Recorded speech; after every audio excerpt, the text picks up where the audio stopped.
Chosen one, let me ask you something that you rarely say out loud. How many nights have you woken up and thought, why do I dream like this? Why is it always me? Not just ordinary dreams that fade with the alarm, but visions that cling to you like smoke. You open your eyes, and for a few seconds, you are not even sure which world is more real, the one you were just in or the one you came back to. Your heart is pounding, your body is still, but your spirit feels like it has been running, fighting, crying, or listening all night long. And somewhere inside you, a quiet voice keeps whispering, "This is not random. This is not normal. This means something." Maybe you have never told anyone how deep it goes. You have dreams that feel like warnings, almost like heaven is shouting at you through images because you did not hear the whispers during the day. You have dreams that feel like attacks, where shadows chase you, watch you, sit on your chest, and try to suffocate your peace. You have dreams where you are back in places you left years ago, talking to people you haven't seen in forever, feeling emotions you thought you had buried. You wake up with tears on your pillow, or with a strange sense of grief for something that has not even happened yet. And the strangest part is, no matter how many times you push them aside, the dreams keep coming back. Different scenes, same energy. Different details, same message. You've tried to explain it logically. Maybe it's stress, you tell yourself. Maybe it's because you overthink everything. Maybe it's because you're too spiritual, too sensitive, too dramatic. You've heard people laugh about dreams like yours, or dismiss them as just the brain processing information. So you learned to downplay your own experience. But deep down, you know better. There are dreams that feel as if someone bigger than you took your hand, walked you into a scene, showed you something important, and said, "Pay attention." There are dreams that feel like the opposite, as if something dark broke into your room and tried to invade the one place you can't defend with your physical strength: your mind. You are not imagining that contrast. You are not crazy for feeling the difference between a dream that leaves you with peace and one that leaves you trembling. When you are chosen, your sleep is not just a mental reset. It is a spiritual territory.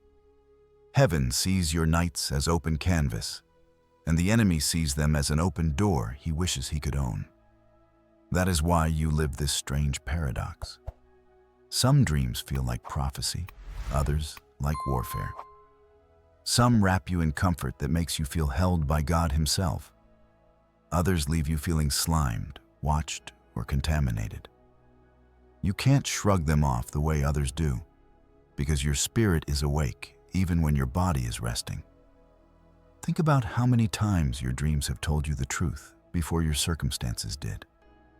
You dreamt of someone acting a certain way, and later their real face was revealed. You dreamt of a place, and months later you walked right into it and felt a holy déjà vu. You dreamt that a door you wanted so badly was closed, and later you realized God had protected you from something you didn't see. You dreamt of danger and woke up with a burden to pray, only to discover later that something serious almost happened but didn't. That is not coincidence.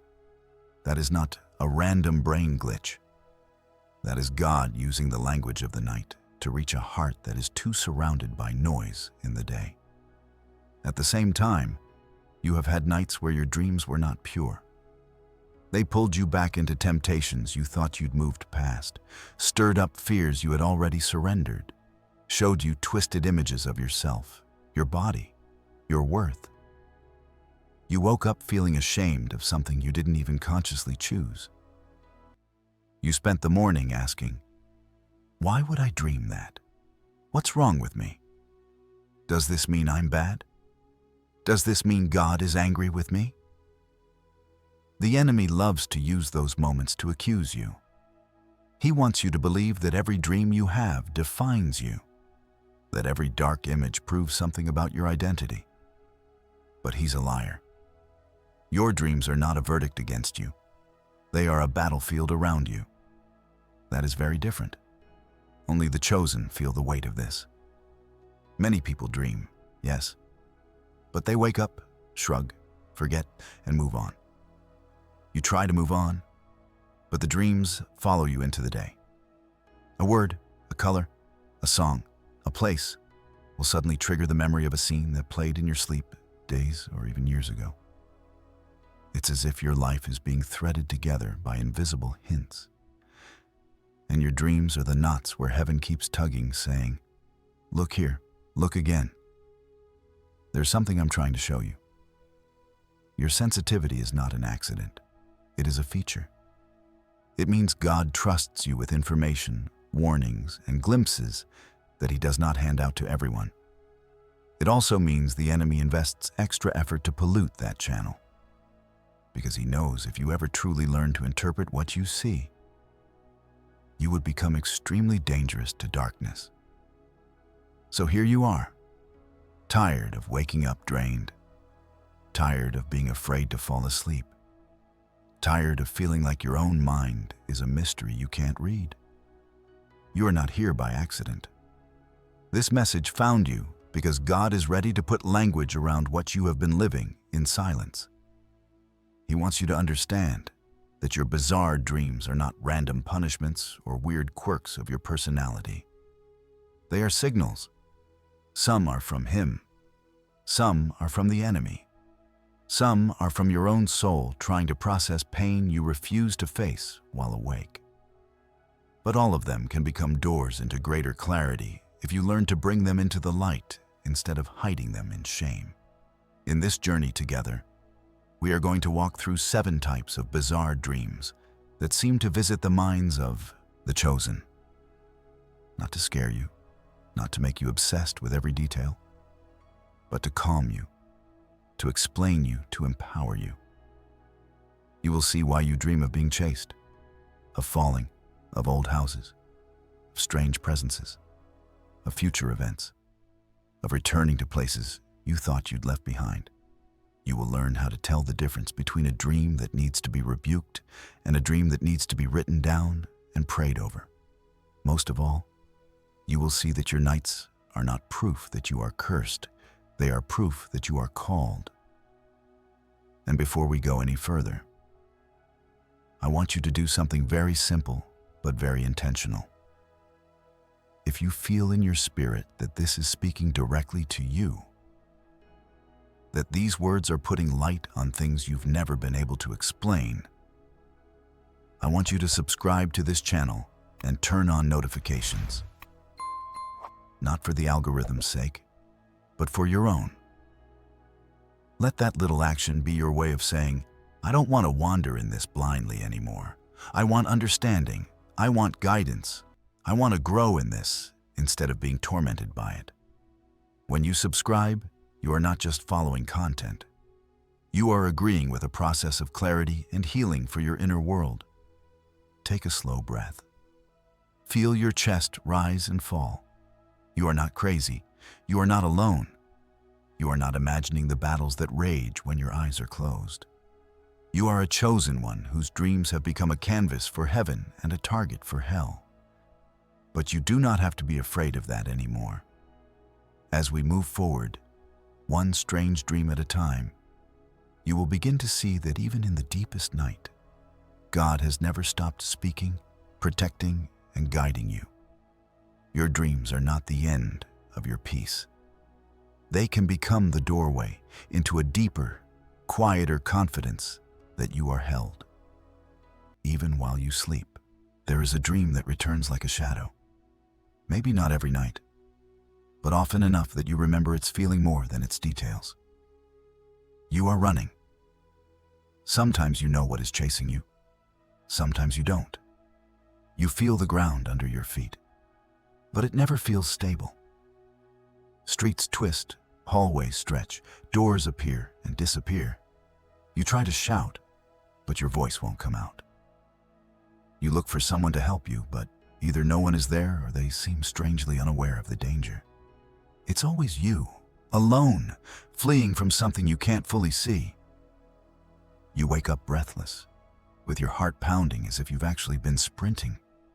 And the fear clings to you, even when you tell yourself, it was just a dream. But your spirit knows. That chase means something. The first instinct is to assume it's just anxiety. And yes, your mind does process fear while you sleep. But for the chosen, these chasing dreams are rarely just random expressions of stress. They are mirrors and messengers. Think about what is always constant in them. You are moving, but you don't feel free. You are active, but not in control.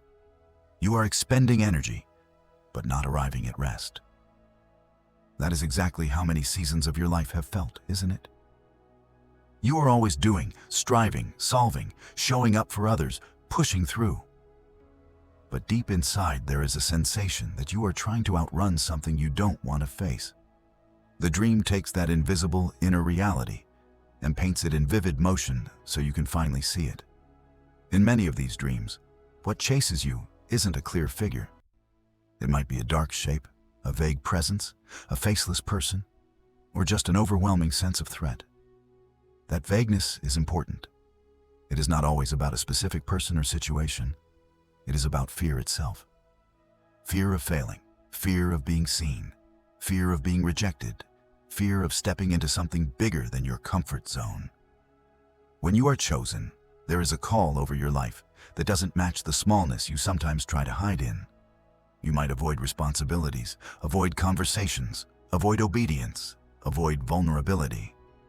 You avoid anything that could expose you or require more of you than you feel ready to give.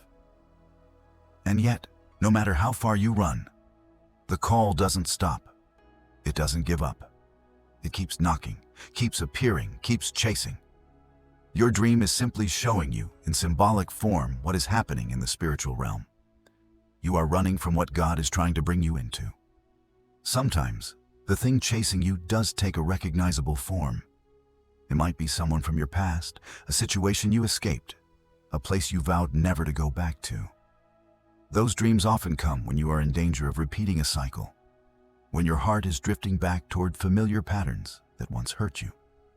Your spirit knows that going back would swallow you, so it cries out in the only way it can while you sleep, by staging a chase scene, making you feel in your body what your spirit feels in truth. This is not safe. This is not for you anymore. Do not let what I delivered you from become what you run toward again.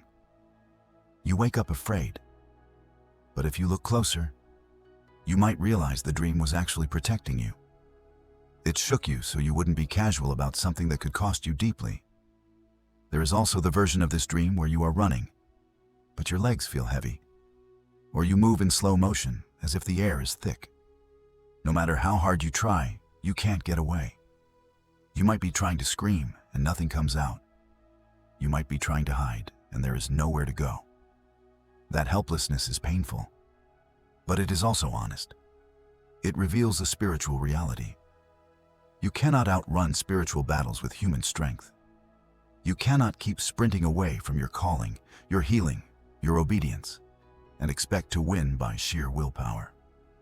At some point, you have to stop running and turn around, not toward the danger, but toward the one who has been chasing you with mercy the whole time.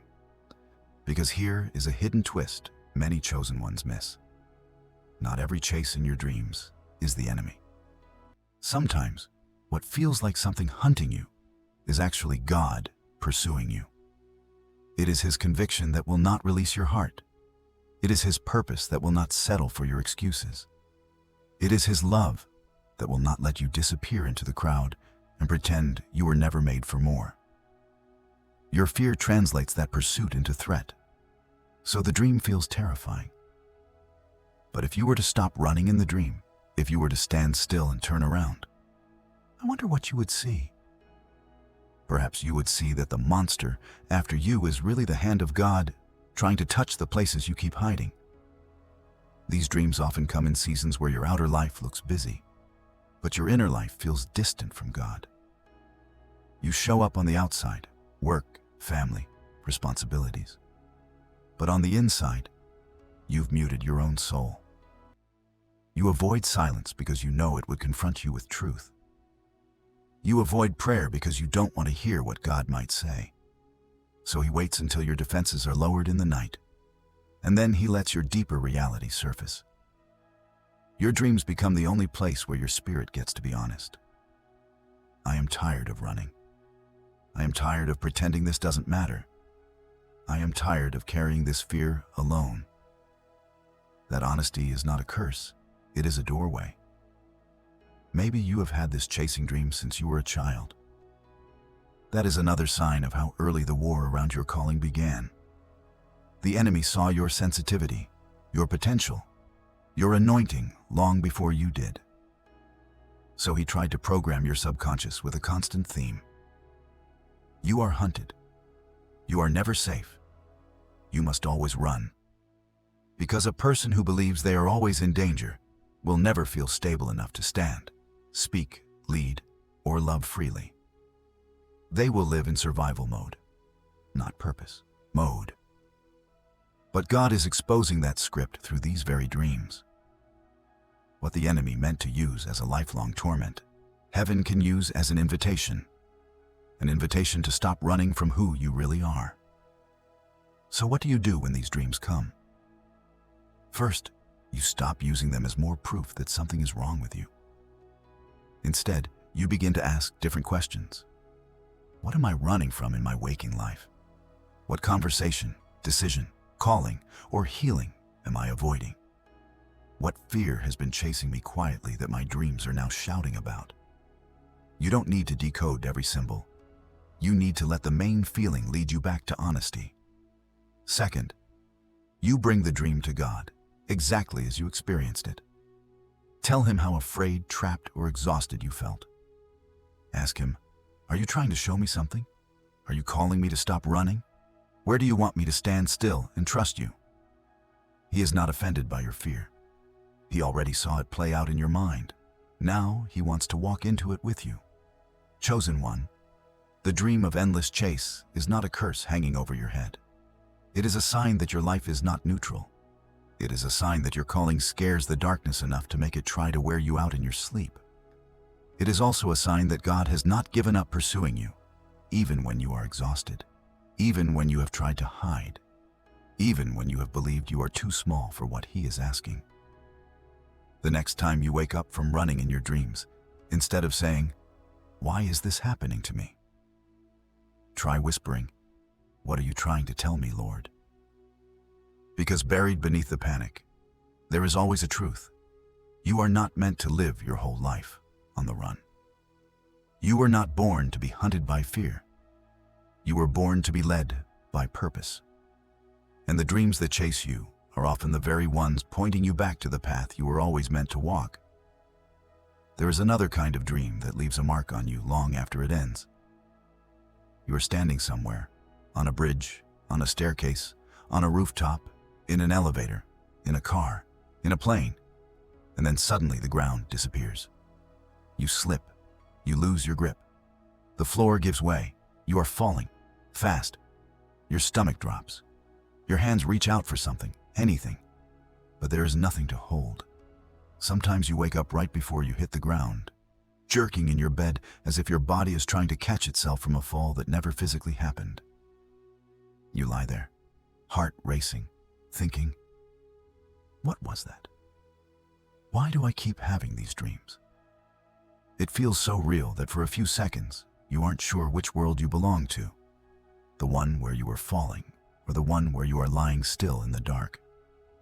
For someone who is chosen, dreams of falling or losing control are rarely just random. Yes, your brain can use the sensation of falling to process stress. But when you carry a spiritual calling, those dreams often speak a deeper language. They expose something you try so hard to hide during the day. The fear of losing control, the fear of failing publicly, the fear of not being able to hold everything together anymore. In your waking life, you might present yourself as strong, composed, capable, the one everyone can lean on, the one who always has a plan, the one who figures it out. But at night, when your defenses are down, your soul releases the truth it doesn't know how to say out loud. I am terrified that one wrong move will make everything collapse. I am afraid that I cannot hold all of this by myself. Sometimes in these dreams, you are not just falling. You are losing control of something you are supposed to be steering. You are driving a car and suddenly the brakes don't work. You are on a bike and the handlebars won't respond. You are in a plane and it begins to plummet while you sit helpless in the seat. That sense of not being able to control the direction, speed, or outcome mirrors the pressure you feel in real life. You have responsibilities, decisions, relationships, ministries, careers, families, expectations all resting on your shoulders. You convince yourself that if you just try harder, plan better, care more, you can keep everything stable. But beneath that, your spirit knows that you are not God. You are not meant to carry everything alone. You are not meant to run your life solely by your own strength. And so, your dreams stage a scenario where your illusion of control is ripped away, revealing how fragile it really is. It is important to understand. God is not trying to torment you with these dreams. He is not delighting in your feeling of helplessness. He is, however, exposing the quiet anxiety that has been building up inside you for years. Chosen ones often carry the weight of unresolved expectations, what their family wants from them, what their community thinks of them, what they believe God expects from them. They feel like they cannot mess up, cannot show weakness, cannot drop the ball. But your soul is not designed to live under permanent pressure. At some point, it must speak. Sometimes it speaks with words during the day. Other times, it speaks with images at night. The dream of falling is your inner world crying out. I am tired of standing at the edge of collapse. I am tired of pretending I am not afraid. I am tired of believing my value depends on me never slipping. These dreams can also be prophetic in a gentle, protective way. You may dream of tripping right before you enter a certain place, or falling when you are with a specific person, or losing control when you are saying yes to an opportunity. That fall in the dream may be revealing an area of risk you are ignoring. Perhaps your boundaries are loose. Perhaps your motives are mixed. Perhaps your desire to please people is pulling you into unsafe situations.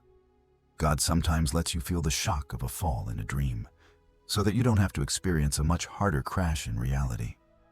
It is His way of saying, if you keep walking this way, you will lose your footing. Slow down.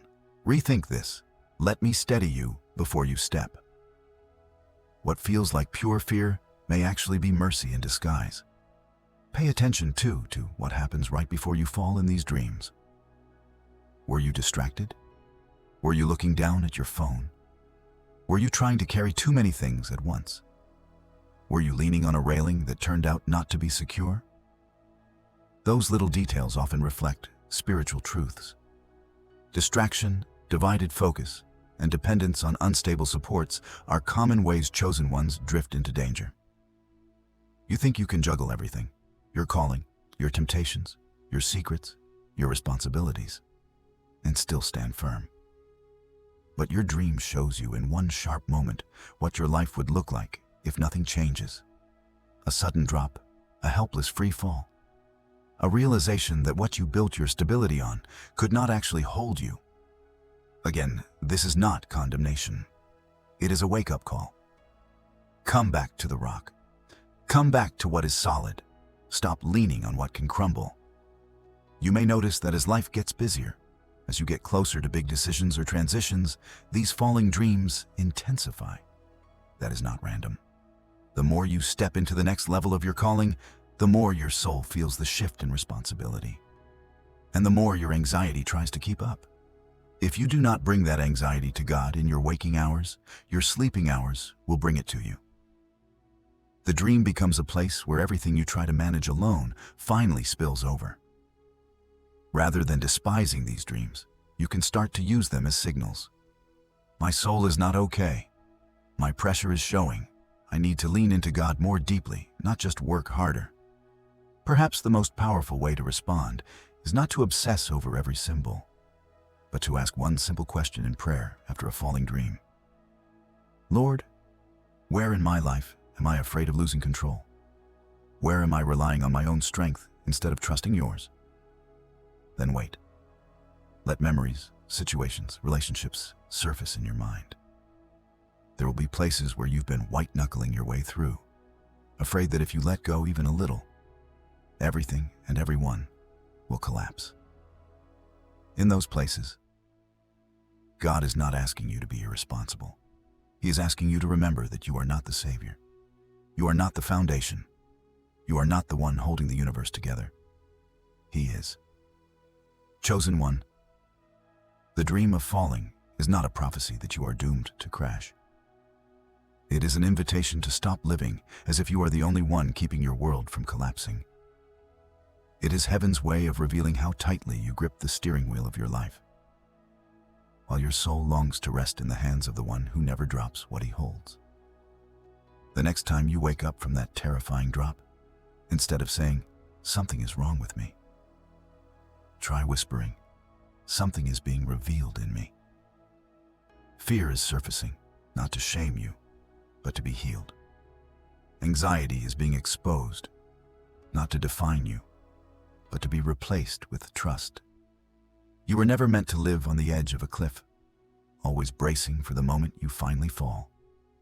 You were meant to walk with a God who catches you before you hit the ground, who teaches you how to step carefully, how to rest, how to lean. Your dreams are showing you what your soul feels when you try to carry too much.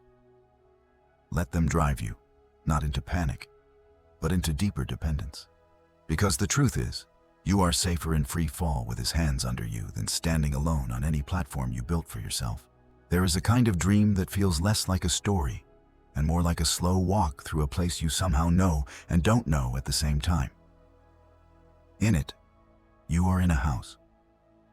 Sometimes it's your childhood home. Sometimes it's a strange building you've never seen before. Sometimes it's a mixture of both, familiar and unfamiliar at once. You move from room to room, opening doors, peeking into spaces, going down hallways that seem longer than they should be. You may find yourself in a kitchen, a living room, a bedroom, a bathroom, a basement, an attic. Some rooms are bright and inviting. Others are dark, cluttered, or locked. You wake up not terrified, but thoughtful, a little unsettled, with a feeling that something important just happened, even if you can't quite put it into words. For a chosen one, dreams about houses and rooms are rarely random. They are one of heaven's favorite ways of talking to you about you. In the language of the Spirit, a house often represents a life, not just the external details, but the inner structure, your heart, your memories, your beliefs, your identity, your story.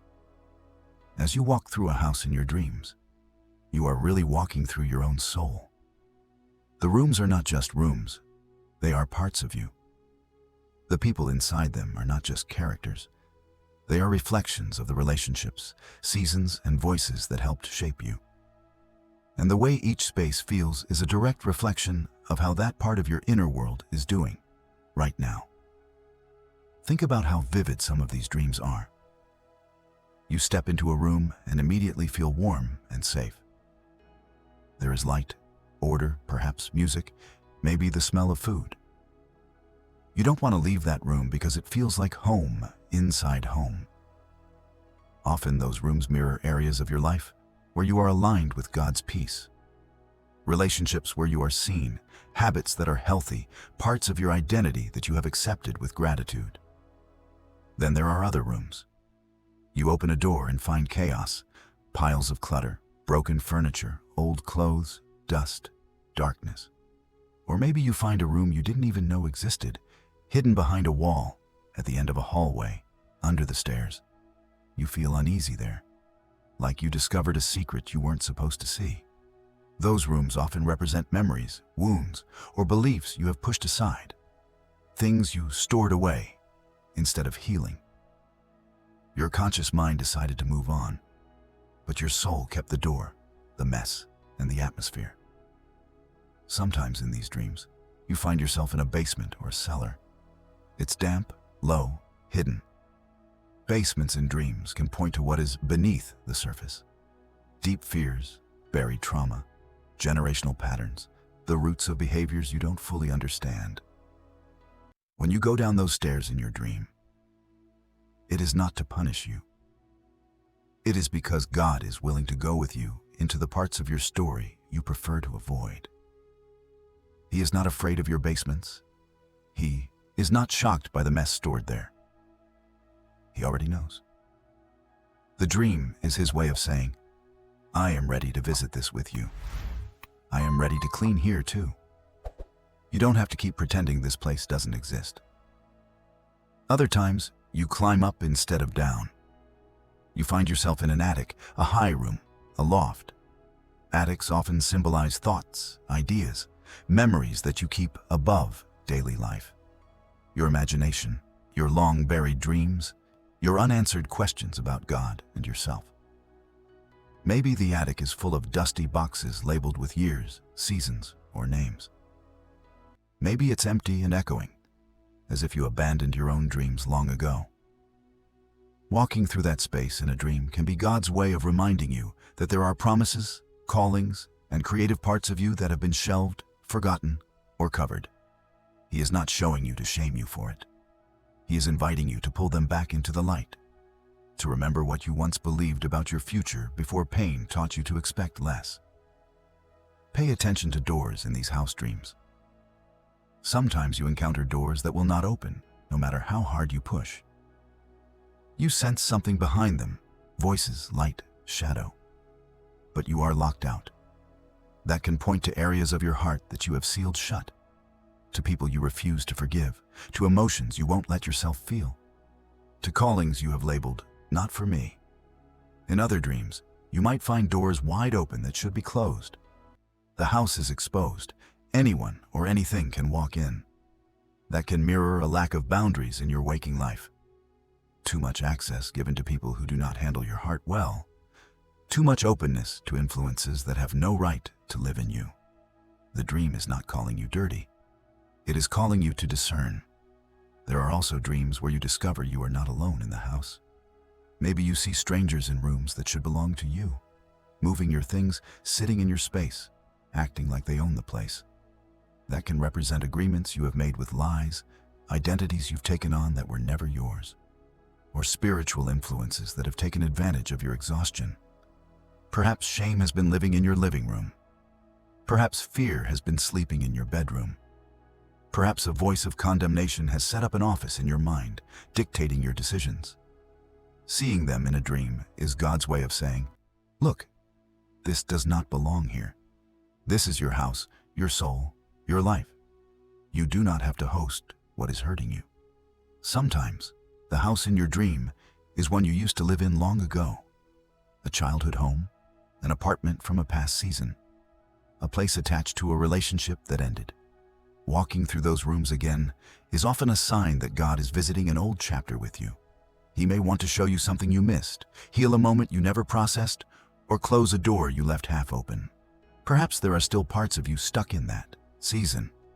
An offended inner child, a rejected teenager, a betrayed young adult that need to be acknowledged and invited into healing.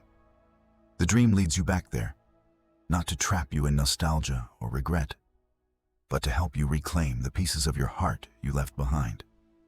For chosen ones, these house dreams are a form of mercy. In your waking life, you don't always slow down long enough to notice what's happening inside you. You're busy surviving, serving, performing, pleasing, moving from task to task. You clean the visible rooms, the parts of your life people can see, and leave the rest behind closed doors. But God is jealous over all of you, not just the presentable parts. So he waits until you sleep. Then he gently takes you by the hand and says, come, let me show you your own soul. Let me walk you through the rooms you avoid. Let me remind you of the places in you I still want to fill with light. The most powerful thing you can do after a dream like this is not panic, not overanalyze every object, but simply ask, Lord, what were you showing me about me? Let the main feeling of each room rise in your memory. Where did you feel at peace? Where did you feel afraid, ashamed, or sad? Where did you feel like an intruder in your own house? Those emotions are clues. They point to parts of your inner life that need attention, compassion, boundaries, or change. You can talk to God about each room. This living room felt warm. Thank you for the relationships and routines that bring me peace. Or, that dark hallway scared me. Show me what that represents. Am I avoiding something? Am I still carrying a wound from that time? Chosen one, your dreams of houses and rooms are not random architecture. They are maps. Not maps of buildings made of wood and brick, but maps of your inner world, drawn by a God who knows every corner of you better than you ever will. He does not take you through them to condemn you for the mess or to shame you for the locked doors. He walks with you, room by room, because he intends to dwell in all of it. He wants your soul to be a home where his peace can live, not a place divided between light and shadow. The fact that he is showing you these things at all is proof that he has not given up on your growth. He is still renovating. He is still restoring. He is still turning abandoned rooms into places of beauty. So the next time you wake up from a dream where you were wandering through halls, opening doors, climbing stairs, or standing in a space that felt more like a memory than a room, don't just shrug and move on. Pause. Breathe. Realize that you may have just spent the night walking through your own soul with God as your silent guide.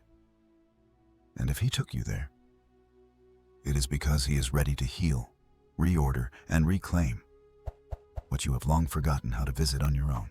There is a very particular kind of dream that only the deeply sensitive, the truly chosen, seem to experience again and again.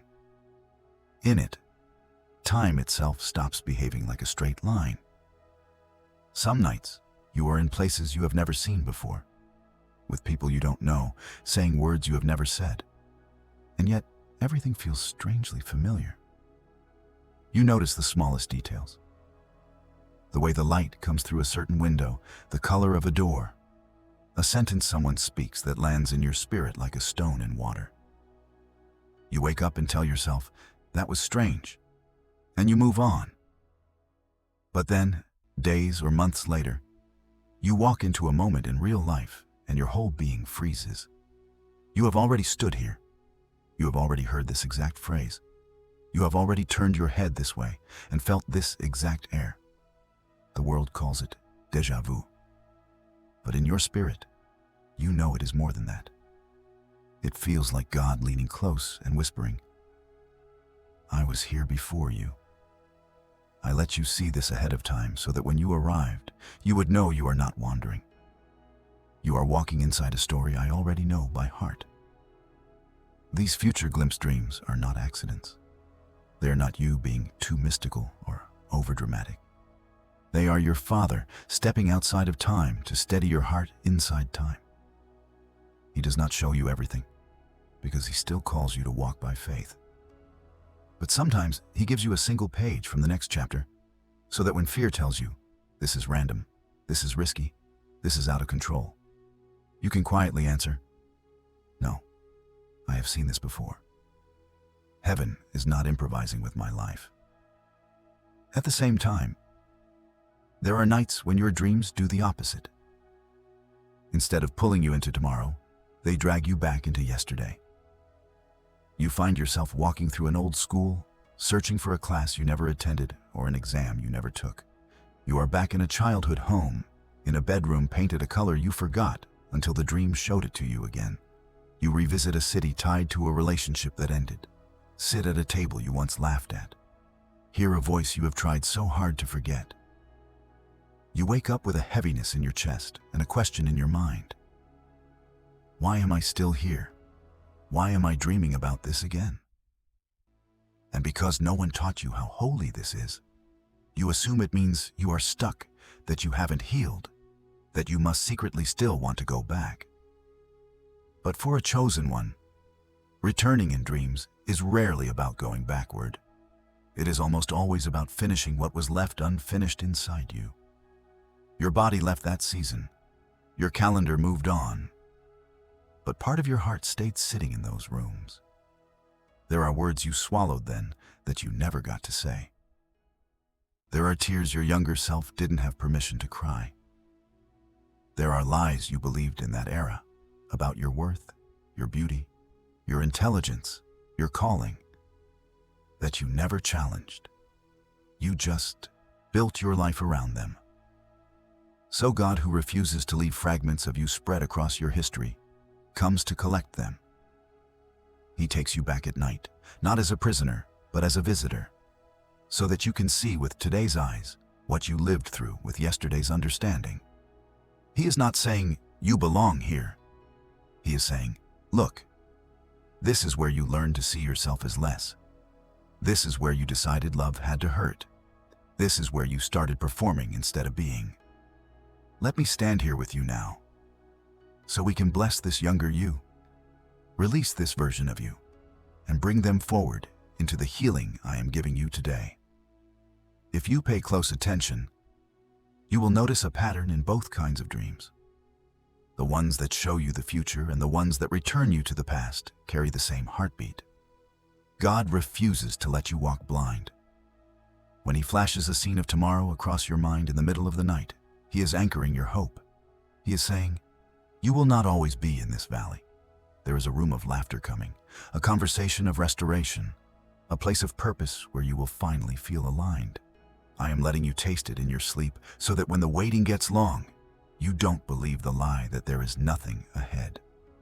And when He leads you back down old hallways, He is not reopening wounds to torment you. He is pointing at where certain fears and habits were born, so you will stop treating them as just how I am and recognize them as scars that can be healed. The enemy will always try to twist both kinds of dreams. When you see something beautiful ahead, he whispers, you made that up. Don't get your hopes up. You're delusional. When you revisit something painful behind you, he whispers, see? You never really healed. You're still that broken kid, that rejected version, that failure. You'll never outgrow this. But the very intensity of these dreams is proof that you are not ordinary. Ordinary lives are not fought over this fiercely. Ordinary souls are not guided this carefully. The truth is, you have lived many years thinking your nights were your weakness, the place where you lose control, where anxiety and memory and fear run wild. But what if your nights are actually one of the clearest proofs that you are precious to heaven? What if the reason your dreams feel so heavy, so vivid, so layered is because both kingdoms recognize your value and are trying to influence how you see your own story? God gives you glimpses to build your faith. The enemy twists images to break it. God takes you back to closed doors with peace. The enemy drags you back to convince you those doors are still locked from the outside. In the middle of all this, you are not powerless. You are not a passive screen where random scenes just play. You are a child of God who can wake up, take what you saw, and place it in your Father's hands. You can say, Lord, this dream where I saw myself in a future I haven't lived, if it is from you, strengthen my faith and guide my steps. If it is not, strip away anything that is not truth. You can say, Lord, this dream where I was back in that old place, show me what part of me is still trapped there. Help me forgive, release, and walk forward instead of secretly living from that wound. Chosen one, your dreams do not define you, but they do reveal you.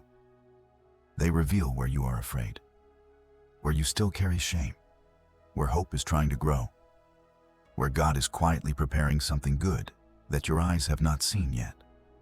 You do not have to decode everything. You do not have to become obsessed with symbols. All you need to do is stop burying what you see and start bringing it into the light with God. Write down the dreams that leave a deep imprint. Pray over them. Ask for wisdom. Pay attention to the peace or unrest you feel when similar situations appear in your waking life. Little by little, you will find that what used to torment you in the night is now training you to walk more wisely in the day. You will realize that your bizarre dreams were never random cruelty. They were invitations, sometimes loud, sometimes subtle, for you to walk closer with the one who never sleeps. So, as this journey closes, let this truth settle quietly but firmly in your heart. You are not crazy. You are not cursed. You are not too much. You are chosen, and even your sleep bears witness to that. The future visits you because God has written good things ahead. The past calls you because He loves you too much to let old wounds secretly rule you. And through it all, He is the one standing at the center of your story, holding every scene, every season, every dream. You are not lost in a maze of images. You are being gently, persistently guided. Even in the deepest night, you have never once dreamed alone.